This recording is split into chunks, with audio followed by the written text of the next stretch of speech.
Thank you for joining me for another episode of A White Woman in Distress. This podcast is dedicated to raising awareness for missing children, teens, and adults who have vanished under heartbreaking circumstances. My mission is very simple.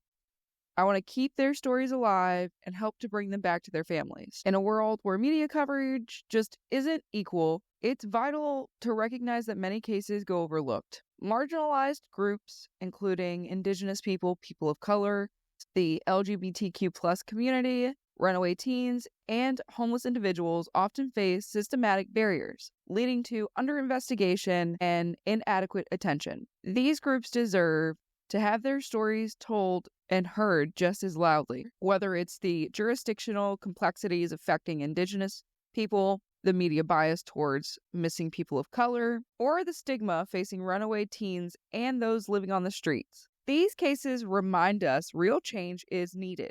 Grassroots efforts, community engagement, and legislative advocacy are essential in turning this tide.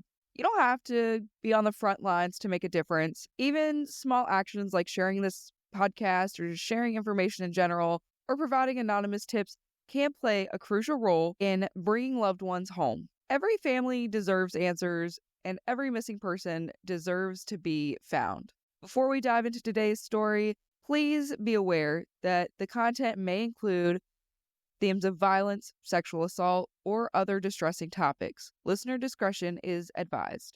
Today, we're diving into a case that has haunted a family for over 6 decades. It's the baffling disappearance of 17-year-old Diane Marie White, also known as Diane Marie Webb. What should have been a promising new chapter in her life turned into an unrelenting mystery, leaving behind more questions than answers. This is Diane's story. Diane Marie White was born April 20th, 1942. She was a vibrant and independent young woman with dreams for her future. Standing between 5'2" and 5'4", she weighed around 110 to 120 pounds. She had brown, gray eyes, brown hair, pierced ears, and asymmetrical breasts, which one slightly larger than the other. She also had a small freckle on the tip of her nose. Now, why this was included in her profile, like in her case file itself, kind of made me feel a little weird because I've come across a few of them that have specifically said some weird body features. I just think it's weird for them to be like, yeah, she had an asymmetrical breast. It's like, that's weird. Was it noticeable, or is this just some weird thing that they put in their file? Which I couldn't find anything, and I think that that's just, I think that's weird. Anyway, Anne grew up in San Bernardino, California, where she lived with her parents and her siblings. In early 1959, her family relocated to Dolan Springs, Arizona, for a fresh start. However, Diane made a life-altering decision. She chose to stay behind in California with her 16-year-old boyfriend, Benny Milton Webb. At some point, Diane reunited with her family during a visit to Arizona, where she revealed that she was pregnant and planned to marry Benny.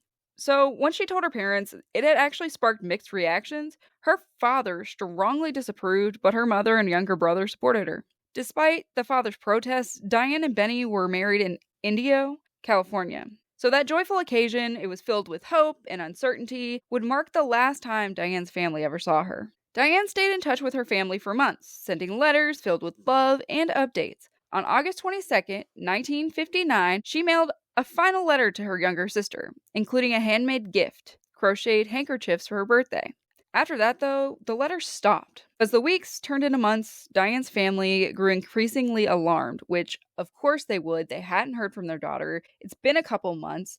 And then, in late 1960, they received an unexpected call from Benny Webb, the one that she married and was supposed to have a baby by, because she was pregnant. Yeah, you're about to find out some real weird stuff, and we'll talk about it. So he called them, and he seemed confused and alarmed, and asked a chilling question. Is Diane with you? When her family told him that she had never returned home, his response sent shivers down their spines. According to Benny, the last time he had saw Diane, he had given her $100 and put her on a bus, believing that she was returning to her family. Shortly after, he received one last letter from her, stating that she had suffered a miscarriage. Beyond that, he claimed he had no idea where she was. Which, why would you... I'm going to break this little section down, and then we're going to go over to the next one. So, you gave her $100, and you put her on a bus, and she was returning to her family? So she was leaving you? I'm just confused at why they didn't try to work it out, why he just was like, yeah, I put her on a bus, gave her $100,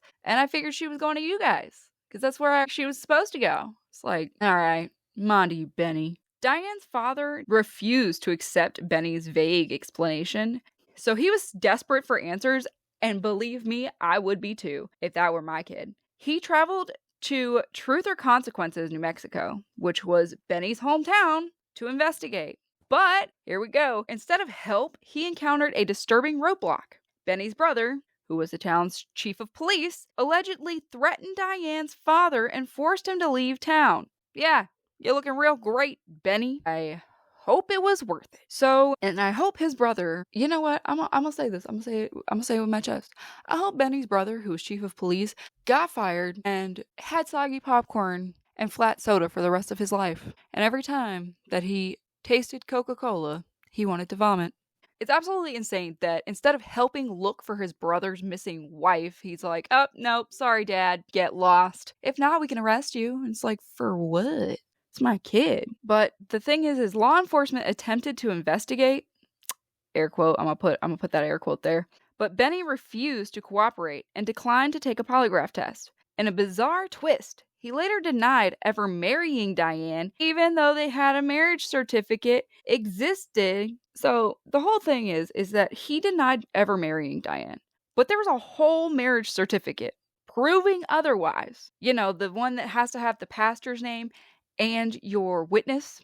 That's okay, whatever you say, Benny, whatever you say. In August 1961, a potential lead emerged. A woman using Diane's name reportedly visited a dentist in California. But was it really her? Authorities were never able to confirm whether it was Diane or just a strange coincidence. But then in November 1967, a shocking discovery was made. Skeletal remains were found in the Catalina Mountains of southern Arizona. Investigators initially believed the remains belonged to Diane and declared the cause of death a suicide. But Diane's mother refused to accept that conclusion because something just felt off. And then nearly 5 decades later, in 2013, DNA advancements finally gave her the validation that she so desperately already knew, that it wasn't Diane. Diane's parents passed away never knowing what happened to their daughter, but her siblings, especially her sister Terry Whitney, they've never stopped searching for answers. More than 60 years later, Diane's fate remains unknown. Her case is a chilling reminder of how someone can vanish without a trace,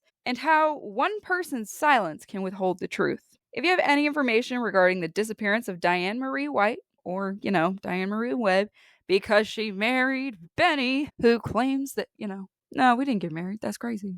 It's like, no, honey, I don't think you understand. There's a whole certificate of marriage that we have. Okay. So you can contact the Phoenix Police Department at 602-534-303. Or you can call the National Missing and Unidentified Persons System and reference case number MP15075. The smallest piece of information could be the key to solving this mystery and bringing closure to her family. And I don't know, Benny, if you're out there, Benny, if you're listening to me, yeah, I know you probably did something. And I don't know how you could live with yourself. Because she was pregnant. She was your wife. She loved you. And you did whatever you did. And you still haven't told the truth. Let me know how hell is for you. And your brother too, because I couldn't imagine being a crooked chief of police. It's like, oh, congratulations, you guys want a cookie? You guys definitely deserve something, but we'll see how it ends for you. It could have already ended for you. I don't know. All right. So, thank you for listening to this episode of A White Woman in Distress. Let's honor Diane's memory by continuing to share her story. Until next time, stay safe, and remember, if you see something, say something, and do something.